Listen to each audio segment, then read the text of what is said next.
Hey guys, DB right here, and finally with the what if you've been waiting for. What if Sailor Moon was in Dragon Ball GT? Yes, we are finally getting the GT edition now that I've actually started to rewatch the anime, so I could remember where all the story arcs go and in which order. And well, our story begins pretty much just like how Dragon Ball GT starts off the original, with Goku and Oob training in the Room of Spirit and Time, aka the Hyperbolic Time Chamber. Just like at the beginning, Oob giving Goku quite the run for his money and has finally learned to control all that latent potential. And of course, he's on his way home at the end of the training session. And well, this is where things begin to differ in the story, because not only Dende and Mr. Popo are at the Room of Spirit and Time,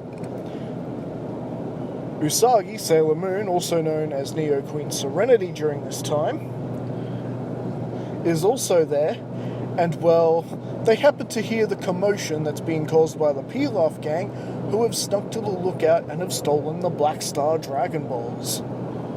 The Dragon Balls that were created by the nameless Namekian before he separated into Kami and Piccolo. And well, with Pilaf summoning the dragon, and then Goku and Usagi walking in on them, and a quick attack that's quickly foiled by Goku and Usagi. Oh, this is just ridiculous. If you two were the size of brats, I'd teach you a lesson. And well, Dragon overhearing this, taking this as Pilaf's wish, not just Goku, but Usagi as well, are transformed into basically 8-year-old children. And, well, with Pilaf pretty much sent packing, as it were, and, well, Usagi, you can imagine, is freaking out, while Goku is pretty much just taking this easy. Goku pretty much delighted at the idea of being a child again. Hey, he just gave himself about 70 plus more years of fighting. You know, Saiyans aging differently, they don't start getting old till they hit their 80s. Lucky Saiyans. And well, as for Usagi, she's eternally young anyway, because she's Silver Millennia. In fact, everyone on the planet is eternally young. That's the rule of the Silver Kingdom.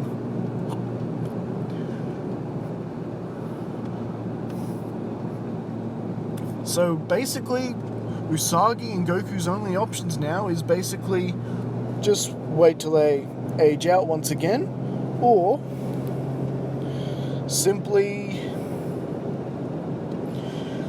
locate the Black Star Dragon Balls, which have been scattered not only across the planet, but they've been scattered across the entire universe. And well, Goku would rather just age out, naturally. King Kai had forgotten to told him the golden rule of the Black Star Dragon Balls, but that is coming. So, while the 8-year-old Usagi and Goku are getting a bite to eat at a nearby restaurant, there's a bit of a commotion going on, and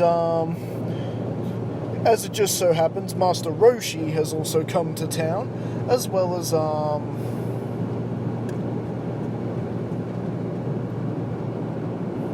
and Homaru. Now, if you forget who Homaru was, in this timeline, she is the daughter of Gohan and Usagi Tsukino's future daughter, Chibiusa. And, well, she's grown up a lot, and she was on a date herself when this whole City Hall incident was going on, just your average bank robbers and whatnot, which Goku was quite eager to jump into the action, but basically Homaru basically interfering and taking care of the bad guys herself anyway. And then, after overhearing Master Roshi and Goku talking, has just learnt that those two children that she supposedly saved were her grandparents. Usagi Tsukino, who's married, of course, to Mamoru, and, of course, Goku, of course, is husband of Chi-Chi, father of Gohan. So now that we've got that unpleasantry out the way, needless to say, the rest of the family are taking the news quite shockingly that Goku and Neo Queen Serenity are now children. And King Kai has now decided to inform Goku that, well, if they don't gather the Black Star Dragon Balls within a year, planet Earth will basically be destroyed during two natural disasters, just a nasty side effect that comes with using the Black Star Dragon Balls. And they've got to search the entire universe in order to find them. Luckily, the Dragon Radar still works. And so, without further ado, it's now time to blast off into space. And the team going into space is Usagi, Goku, Trunks, who got roped into it by his father. Luckily, Goten happened to miss the ship, being on the phone to his date. And we've got Neptune and Sailor Uranus tagging along as well, because the universe is pretty much their jurisdiction. The original Sailor Guardians, Mars, Mercury, Venus, and Jupiter, have to stay on Earth. That's their jurisdiction.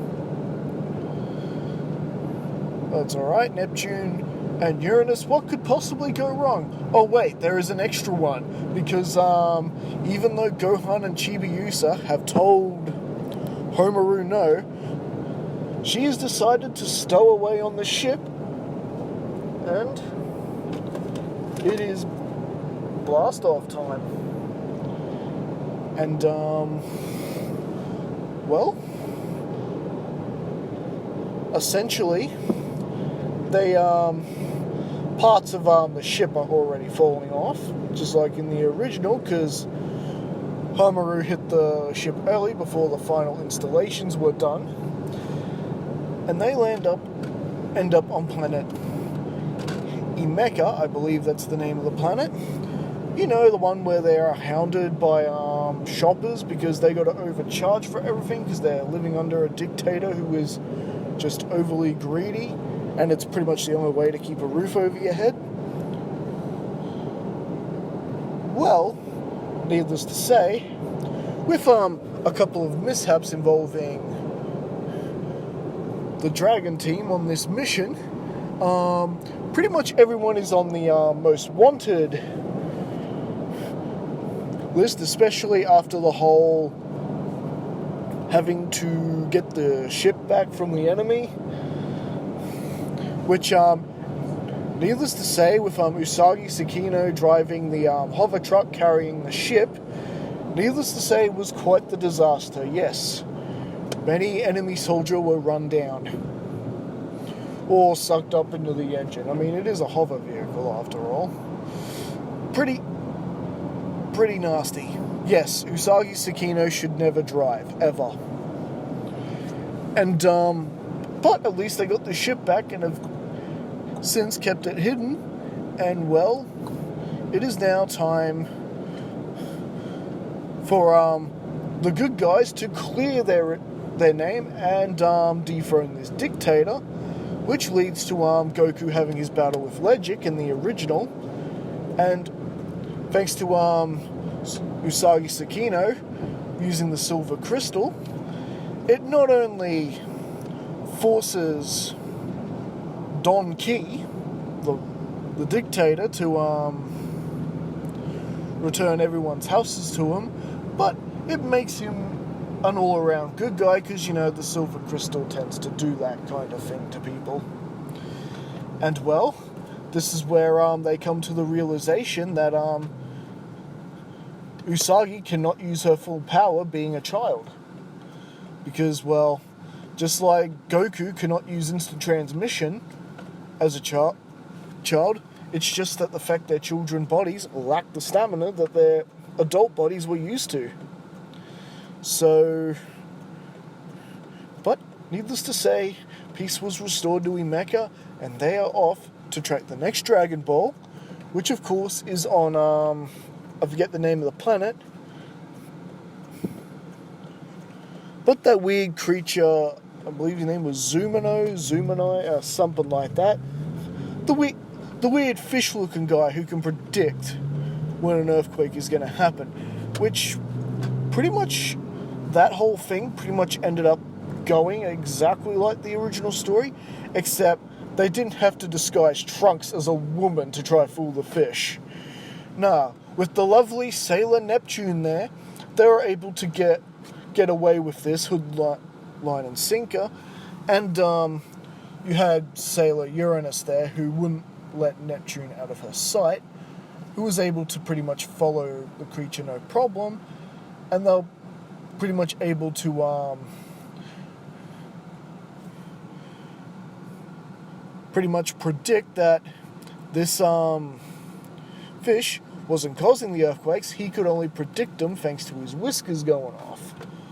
And of course, as we know, he took advantage of that to rob the village blind, and of course was why he was able to try steal himself a bride. Naughty. Just naughty. And so, pretty much with that sorted, and Goku and Trunks being forced to rescue the village by the erupting volcano, they are awarded the 6-star Dragon Ball, having already found the 4-star ball on the previous planet. Well, this is when the Paw brothers strike and steal the 6-star ball out from under them, and they are chasing them to planet Lude, and this is where Lord Lude comes into the story, and I think, at least for right now, this is where we're going to leave things, for I haven't watched any further in the anime yet.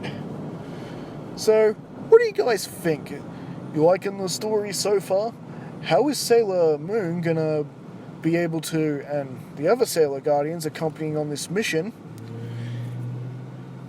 you know, how is the baby arc gonna play out as we introduce Dr. Mew, because we're getting close to that point of the story where General Rildo and Dr. Mew come into the story.